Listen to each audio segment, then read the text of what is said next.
Everyone, welcome back to chemistry tactics. आज हम class में स्टार्ट करने वाले हैं सरफेस केमिस्ट्री। फिजिकल केमिस्ट्री का चैप्टर है सरफेस केमिस्ट्री। यहां से क्वेश्चंस आते हैं। सरफेस केमिस्ट्री देखो, एग्जाम में क्वेश्चन आएंगे, चाहे गेट हो या नेट हो, दोनों में क्वेश्चंस आएंगे। और हमारे इसमें एक टॉपिक होता है एब्जॉर्प्शन आइसोथर्म से रिलेटेड, तो कुछ आइसोथर्म्स हम पढ़ते हैं, उनसे रिलेटेड क्वेश्चन आएंगे। तो हम वहीं से आज का स्टार्ट करने वाले हैं अपनी क्लास को। उससे पहले हमें पता होना चाहिए कि एब्जॉर्प्शन होता क्या है। एब्जॉर्प्शन होता क्या है?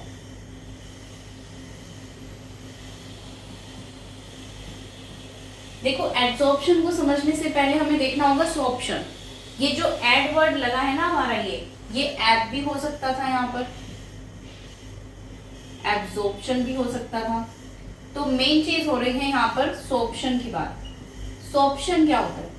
सोर्प्शन होता है हमारा एक चीज जब एक कंपोनेंट दूसरे कंपोनेंट से अटैच हो जाता है, तो वो चीज होती है सोर्प्शन। ठीक है, एक कंपोनेंट का दूसरे कंपोनेंट के साथ अटैचमेंट, इसको बोलते हैं हम सोर्प्शन। और यही हमारा दो तरह का होता है, एक एब्जॉर्प्शन और एक एब्जॉर्प्शन। अब एब्जॉर्प्शन कौन सा होता है, इनको हम दो एग्जाम्पल ऐसे समझते हैं। मान लो ये कोई हमारी लिक्विड है। यहां पर क्या हो सकता है, देखो मॉलिक्यूल्स जो है हमारे, ये आए सारे मॉलिक्यूल्स, और यहाँ पर कुछ ऊपर भी हैं और कुछ बल्क में नीचे भी हैं। अब ऐसा तो नहीं होगा कि कुछ पार्टिकल्स हमारे आएंगे लिक्विड के ऊपर आए, मान लो, तो कुछ तो ऐसे हुए जो उस लिक्विड के अंदर तक चले गए। ठीक है, वो वाला तो हो गया हमारा एब्जॉर्प्शन। ठीक है, डिसॉल्व होना, एक तरीके से डिसॉल्व होना, वो एब्जॉर्प्शन हो गया। एब्जॉर्प्शन क्या होगा, जो सिर्फ सरफेस पे रहे, जो मॉलिक्यूल्स हमारे पार्टिकल्स जो सरफेस पे हैं सिर्फ, तो वहां पर हमारा होता है एब्जॉर्प्शन। तो एब्जॉर्प्शन और एब्जॉर्प्शन में इतना सा फर्क है कि कॉन्सेंट्रेशन बल्क में ज्यादा होती है एब्जॉर्प्शन के केस में, और एब्जॉर्प्शन में हमारी सरफेस पे ज्यादा बल्क होती है, कॉन्सेंट्रेशन जो होती है सरफेस पे ज्यादा होती है। तो ये तो हमारे दोनों के डिफरेंस हो गए। अब यहाँ ना एब्जॉर्प्शन जो हम टर्म पढ़ेंगे, हम एब्जॉर्प्शन को तो नहीं डिस्कस कर रहे हैं यहाँ पर, सिर्फ हमें एब्जॉर्प्शन को देखना है। तो जो हमारा एब्जॉर्प्शन वाला पार्ट है, इसमें ना दो टर्म्स इंपॉर्टेंट हैं। एक तो होती है एब्जॉर्बेट और एक होती है एब्जॉर्बेंट। अब इन दो टर्म्स में क्या डिफरेंस है, ये हमें देखना है। देखो, एक होती है एब्जॉर्बेट, एक होती है एब्जॉर्बेंट। अब एब्जॉर्बेंट तो क्या होता है, देखो एब्जॉर्बेंट होती है हमारी सरफेस एट विच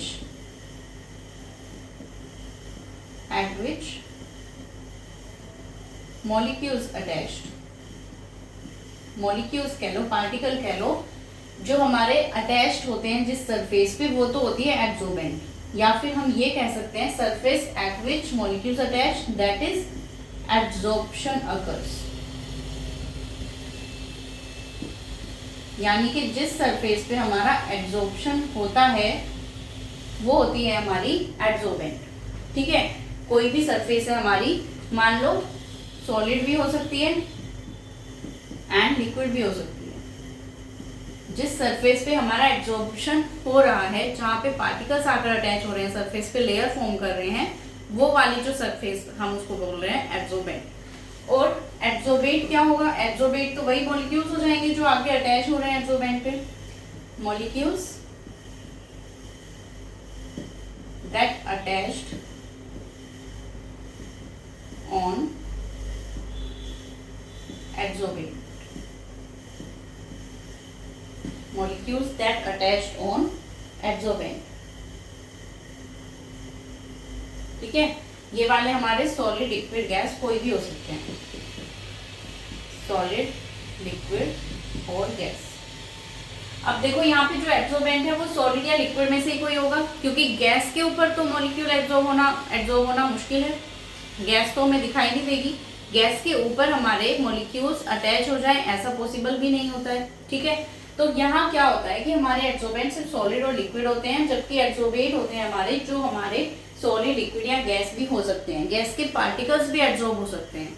ठीक है ना, और हमारे लिक्विड भी एब्जॉर्ब हो सकते हैं, सॉलिड भी एब्जॉर्ब हो सकता है। ठीक है ना। सॉलिड के जैसे कोई पार्टिकल्स हैं हमारे वो ऊपर ही ऊपर रह जाएंगे, तो ये पार्ट हो जाएगा हमारा एब्जॉर्प्शन। अब लिक्विड में जैसे कि फॉर एग्जाम्पल लिक्विड का हम एक एग्जाम्पल दे सकते हैं, जैसे वाटर होता है ना, उसके ऊपर यहाँ पे ऑयल डालो तो ऑयल कभी भी उसमें एब्जॉर्ब नहीं होगा, वो ऊपर ही रहेगा सरफेस पे, ठीक है ना। तो ये जो ऑयल वाला होता है ना, ऑयल ऑन वाटर, ये वाला हम एग्जाम्पल इसका देख सकते हैं एब्जॉर्प्शन का, ठीक है ना। चलो, तो ये तो हुई एक जनरल डिस्कशन, यहाँ से कोई क्वेश्चन नहीं आ रहा है। अगर आया कभी कभी तो हो सकता है एड्सोर्बेंट एड्सोर्बेट में डिफरेंस आ जाए या कुछ ऐसा, वहां पर आपको वो डेफिनेशन पता होनी चाहिए बस इनमें, बाकी यहाँ से कुछ नहीं आने वाला। तो अब हम यहाँ पे पढ़ने वाले हैं आज का अपना टॉपिक, जो कि है एब्जॉर्प्शन आइसोथर्म से।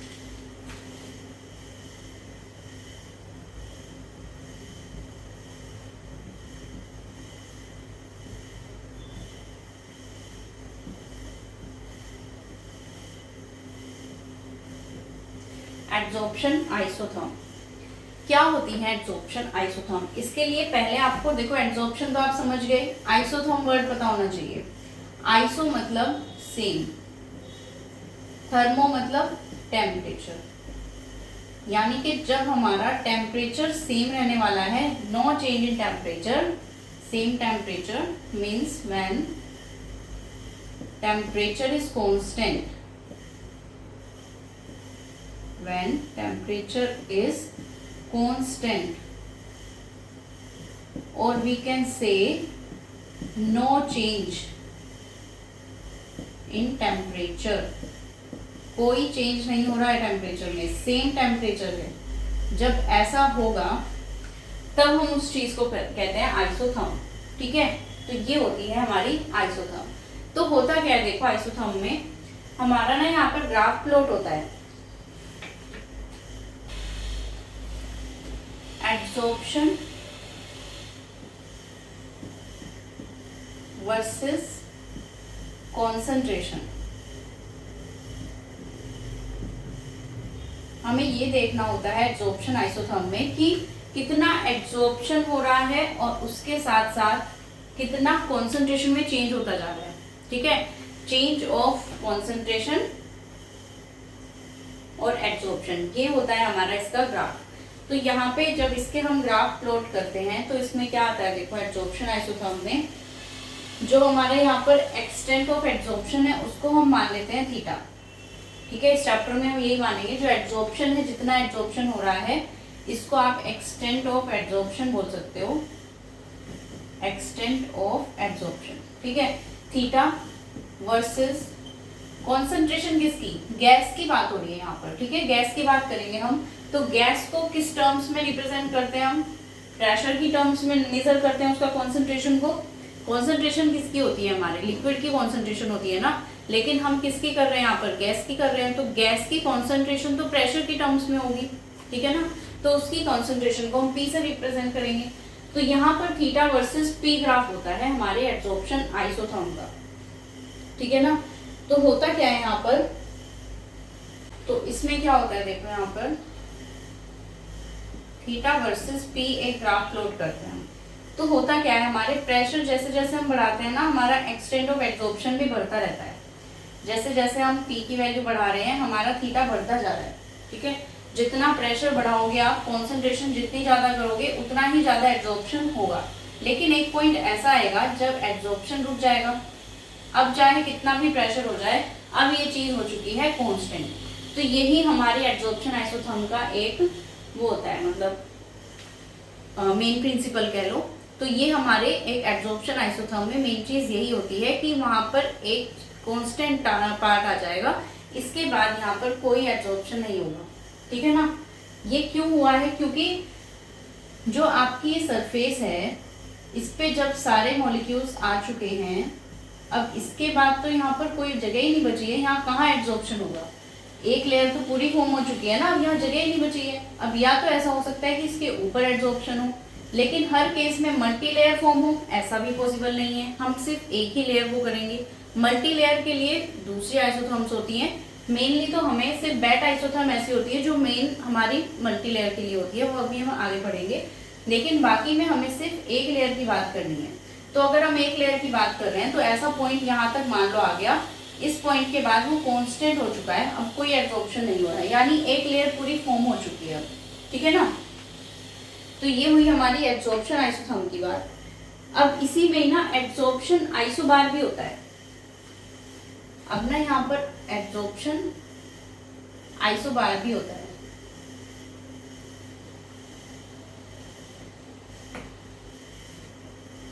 यानी कि एब्जॉर्प्शन आइसोबार, इसका मतलब क्या है? आइसोबार, बार किसकी यूनिट होती है? हमारे प्रेशर की, यानी कि सेम प्रेशर की जब बात कर रहे होते हैं हम,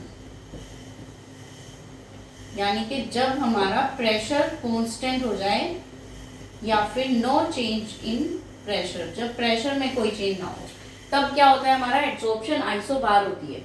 उसमें हमारा क्या करते हैं हम, एब्जॉर्प्शन और कॉन्सेंट्रेशन का, इस बार हमारे प्रेशर का ग्राफ नहीं आएगा इसमें, क्योंकि प्रेशर तो कांस्टेंट ले लिया ना हमने, पहले हमारा टेम्परेचर कांस्टेंट था इसलिए हमने प्रेशर लिया था। अब हमारा प्रेशर कांस्टेंट हो चुका है तो हम ये ग्राफ जो लेंगे थीटा वर्सेस टी लेंगे इस बार।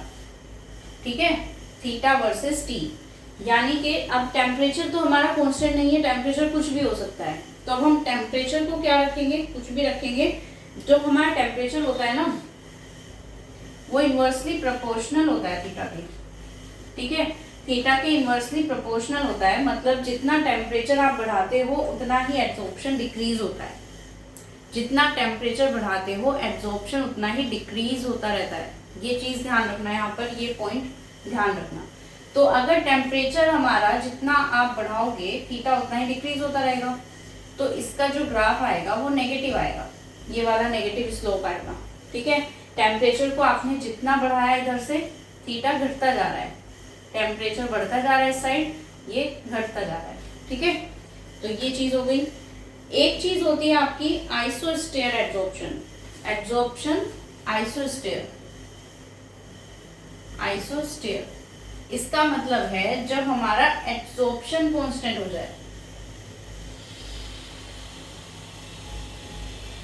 अब प्रेशर टेम्परेचर तो हो चुके हैं, अब हम बात कर रहे हैं एक्सटेंट ऑफ एब्जॉर्प्शन की। नो चेंज इन एब्जॉर्प्शन, जब आपका एब्जॉर्प्शन में कोई चेंज ना हो, कांस्टेंट एब्जॉर्प्शन हो रहा है, तब की बात कर रहे हैं। तो अब हमारा जो ये थीटा वर्सेस, अब ग्राफ किसका आएगा?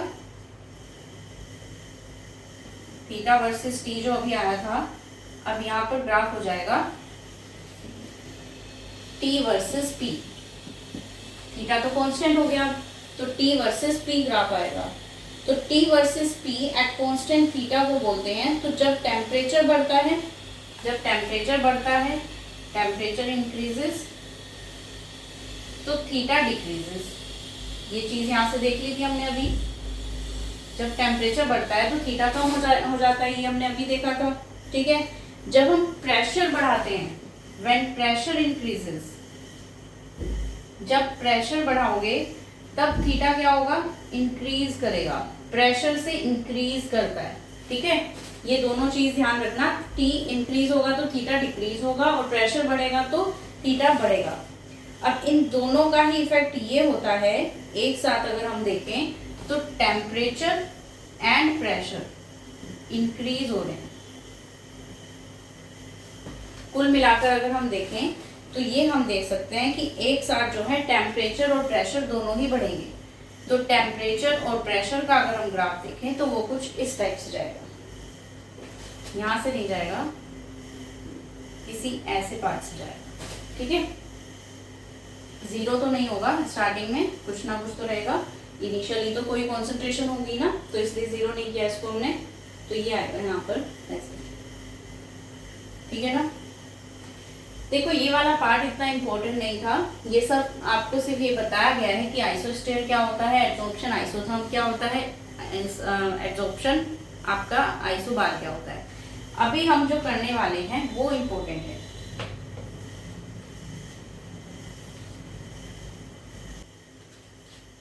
तो अब यहाँ पर इम्पोर्टेंट सी चीज हम पढ़ने वाले हैं।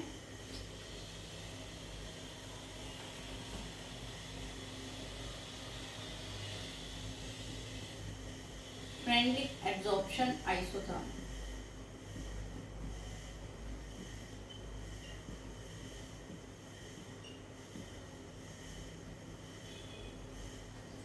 फ्रेंडलिक एक साइंटिस्ट थे जिन्होंने एब्जॉर्प्शन आइसोथर्म का अपना एक रूल बताया। तो होता क्या है देखो, इसमें फ्रेंडलिक एब्जॉर्प्शन आइसोथर्म में ये होती है हमारी रिलेशन बिटवीन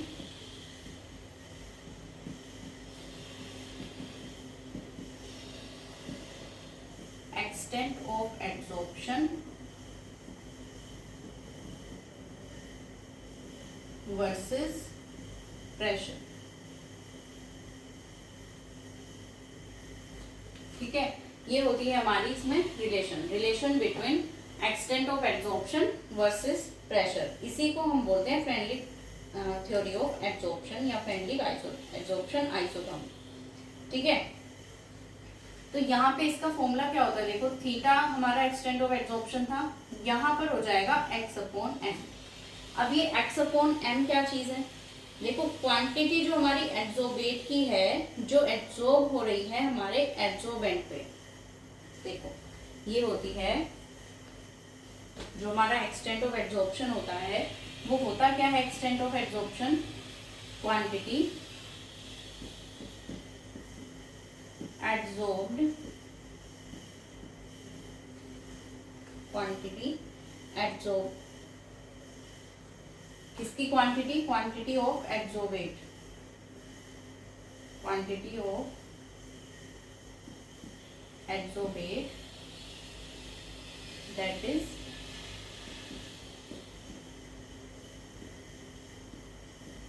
एब्जॉर्ब ऑन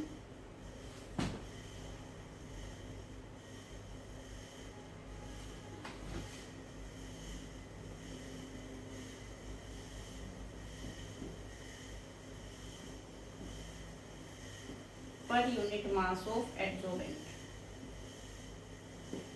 ये होती है।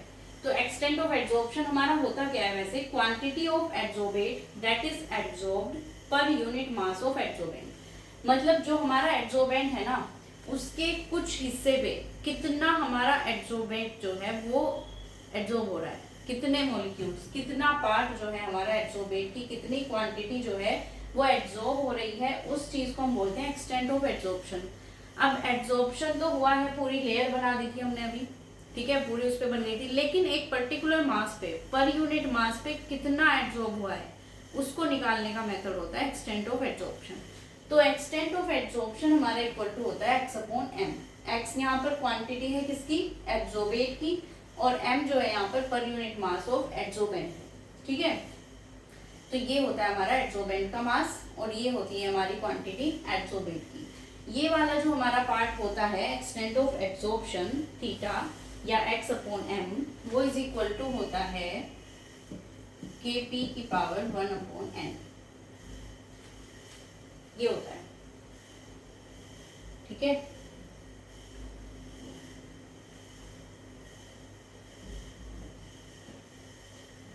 तो ये आता है यहां से, और यही हमारी क्या होती है?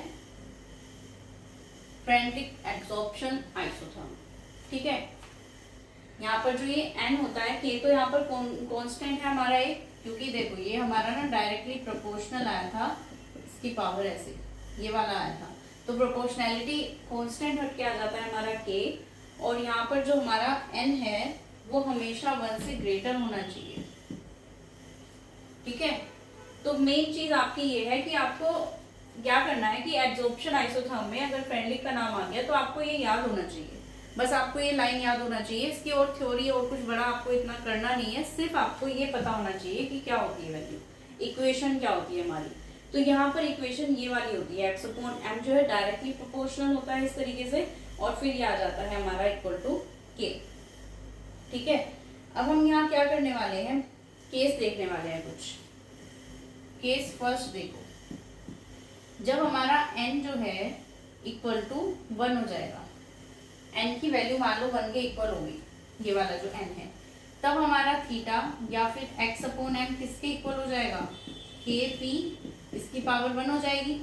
तो यानी यहाँ x upon m is equal to हो गया के पी। तो यहाँ पर जो ये एक्सटेंट ऑफ एब्जॉर्प्शन है ये हमारे कॉन्सेंट्रेशन की पावर 1 है, और कॉन्सेंट्रेशन की पावर 1 जब होता है तो कौन से ऑर्डर की रिएक्शन होती है हमारी, फर्स्ट ऑर्डर रिएक्शन होती है। तो ये वाली जो रिएक्शन हो गई हमारी ये फर्स्ट ऑर्डर हो गई, ठीक है, ये फर्स्ट ऑर्डर रिएक्शन हो गई। अब हम लेते हैं केस सेकंड। केस सेकंड कौन सा है,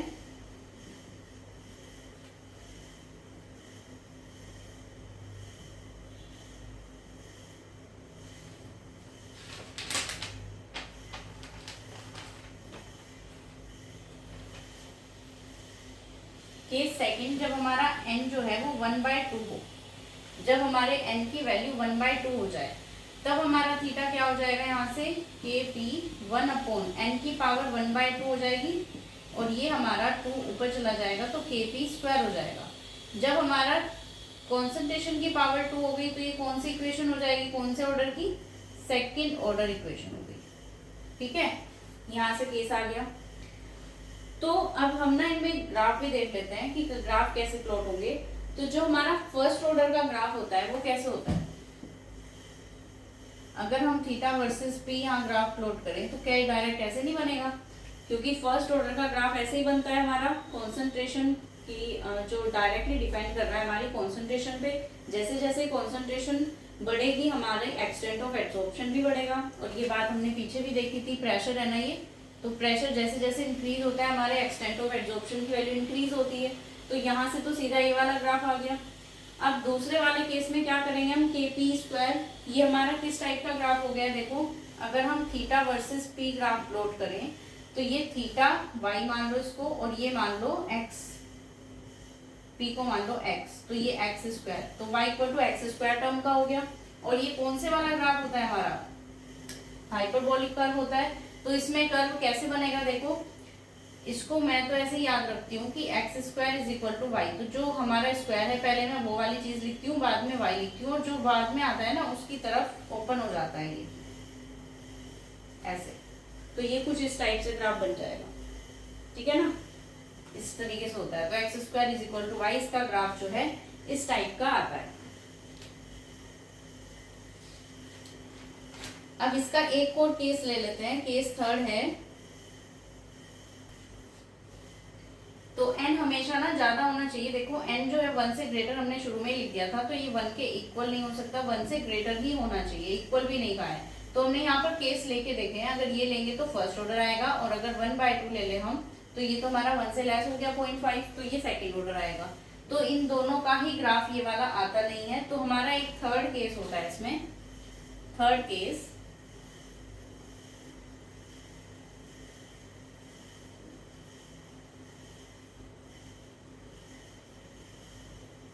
केस थर्ड। केस थर्ड में क्या होता है हमारा, n की वैल्यू को हम लेते हैं 2 के इक्वल। जब n की वैल्यू हम 2 ले लेंगे तो ये के पी इसकी पावर आ जाएगी 1/2, यानी ये वाली वैल्यू हमारी क्या आई है 1/2। तो n की वैल्यू हमारी 2 आ गई, यानी 1 से ग्रेटर आ गई। तो जब ऐसा हो जाएगा तो इस केस में जब हम थीटा और पी का ग्राफ प्लॉट करेंगे तो ये इस तरीके से आएगा, एक टाइम पे इंक्रीज होता रहेगा और फिर कांस्टेंट हो जाएगा। और यही ग्राफ हमने इसका देखा भी था, मेन पिक्चर भी देखा था। तो आइसोथर्म में मेनली ये ग्राफ होता है, तो ये वाला ग्राफ इसका मेनली आएगा। तो हमने ये केस लेकर देखे हैं कि अगर ये ऐसे ऐसे ले लिए जाएं तो क्या ग्राफ सही आएगा, तो ये वाले ग्राफ नहीं, इसका ये वाला ग्राफ होता है। तो मेनली जो है हमारा, इसलिए n की वैल्यू जो है 2 से ग्रेटर होनी चाहिए, ठीक है।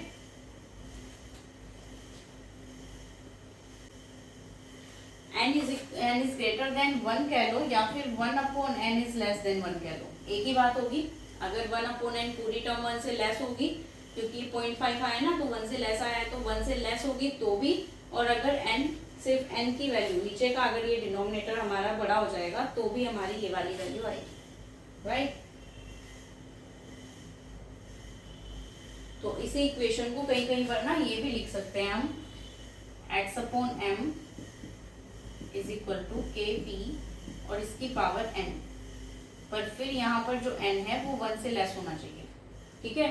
तब हमारी जो पावर है वो 1 से लेस होनी चाहिए, तब तो ये वाला केस बनता है हमारा और अगर n से ग्रेटर है तब हमारा ये वाला केस बनता है। ठीक है ना, ये ध्यान रखना।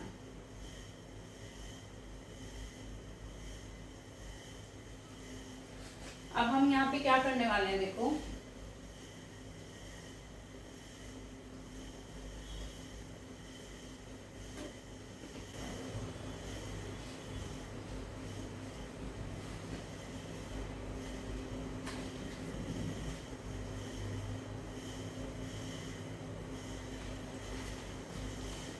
अब ये जो theta is equal to k P power 1/n ये दिया हुआ है, अगर हम इनका दोनों साइड log ले लें तो क्या होगा, तो हम दोनों साइड log ले लेते हैं।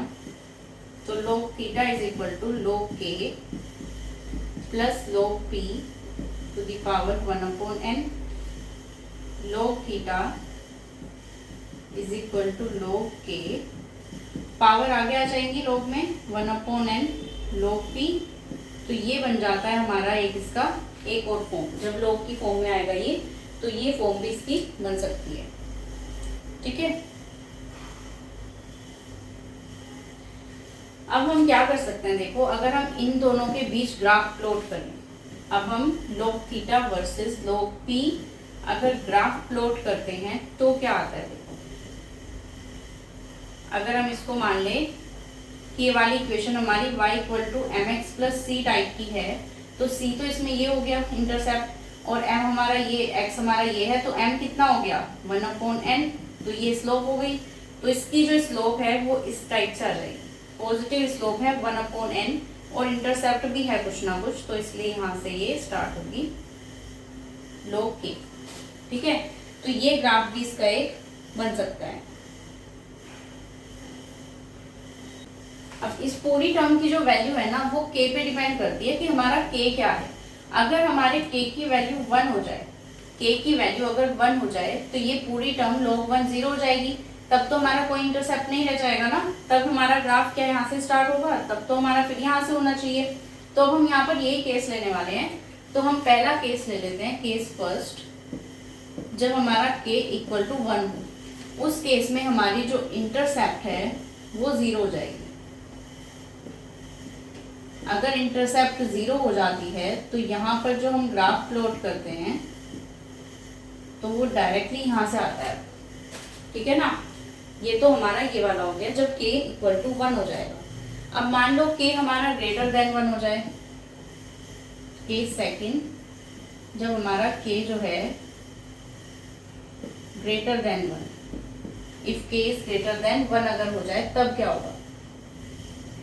देखो ये वाला k अगर 1 से ग्रेटर हो गया तो इसकी कुछ ना कुछ वैल्यू आएगी और ये पूरी टर्म जो है हमारी log थीटा वो पॉजिटिव आएगी। ठीक है, तो ये log थीटा हमारी क्या आएगी, पॉजिटिव आएगी। तो अब इस पॉजिटिव के लिए ये वाला ग्राफ आ जाएगा, यानी कुछ ना कुछ वैल्यू आई पॉजिटिव वाली। अब हमारा केस थर्ड है जब हमारे k की वैल्यू लेस देन 1 आ रही है। अब अगर ये 1 से कम होता जा रहा है तो इसकी वैल्यू नेगेटिव में आनी शुरू हो जाएगी, तो फिर ये नेगेटिव वैल्यू आएगी। तो अब जो हमारा स्लोप आएगा वो किस तरीके से आएगा,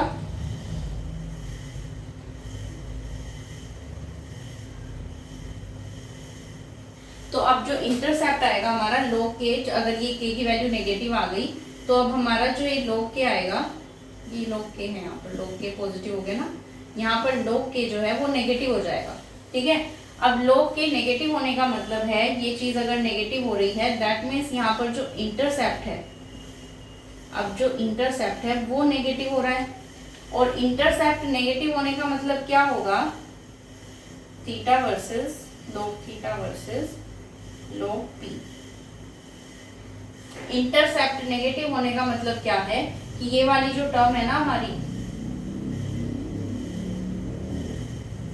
इस तरीके से आएगी, तो इंटरसेप्ट जो है हमारा नेगेटिव, y पे नेगेटिव मिल रहा है ना हमें। देखो y जो है हमारा y के लिए निकाल रहे हैं ना, y equal to M x plus C, तो ये y के लिए c जो है नेगेटिव आ रहा है। y के लिए नेगेटिव मतलब y का यहाँ पे कहीं नीचे जाके मिलेगा ये नेगेटिव पे, ये सारी नेगेटिव वैल्यूज होती हैं 0 के नीचे, तो ये कहीं यहाँ पर इधर नीचे आके मिलेगा, तो ये हमारा जो हो जाएगा नेगेटिव हो जाएगा। ठीक है, तो इसके लिए जो ग्राफ बनता है हमारा वो इस टाइप से बनता है।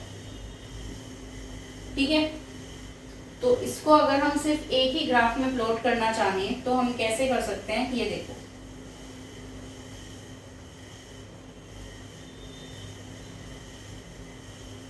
यहीं पे कर देती हूँ मैं। अगर इन तीनों केस को हम एक में ही स्टडी करना चाहें तो हम क्या लिख सकते हैं इसमें, इस तरीके से। ये वाली वैल्यू जब k हमारा 1 है, ये वाली वैल्यू जब हम k 1 से ग्रेटर है, और ये वाली जब k हमारा 1 से लेस है, नेगेटिव वाली, ठीक है। तो ये ग्राफ आएगा इसका कुल मिलाकर, ठीक है ना।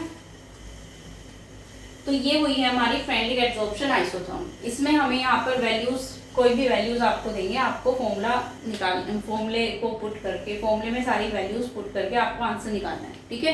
तो इसके न्यूमेरिकल्स भी आते हैं, आपके ग्राफ भी आते हैं, ठीक है। इसके क्वेश्चंस हम आगे करेंगे जब हम प्रीवियस ईयर के क्वेश्चंस करेंगे और कुछ करेंगे। अभी उससे पहले हमारी एक दो और आइसोथर्म्स है, वो भी हमें पढ़नी है। तो नेक्स्ट क्लास में हम लैंगमुर एब्जॉर्प्शन आइसोथर्म पढ़ने वाले हैं, फिर बेटा आइसोथर्म, तब हमारा ये चैप्टर कंप्लीट हो जाएगा। थोड़ा एक दो पार्ट और बचेगा, ज़्यादा बड़ा चैप्टर है नहीं, तो जो जो इंपॉर्टेंट चीज़ आती हैं बस हम वही डिस्कस करेंगे। तो इसके नेक्स्ट क्लास में मिलते हैं। Thanks for watching and keep learning.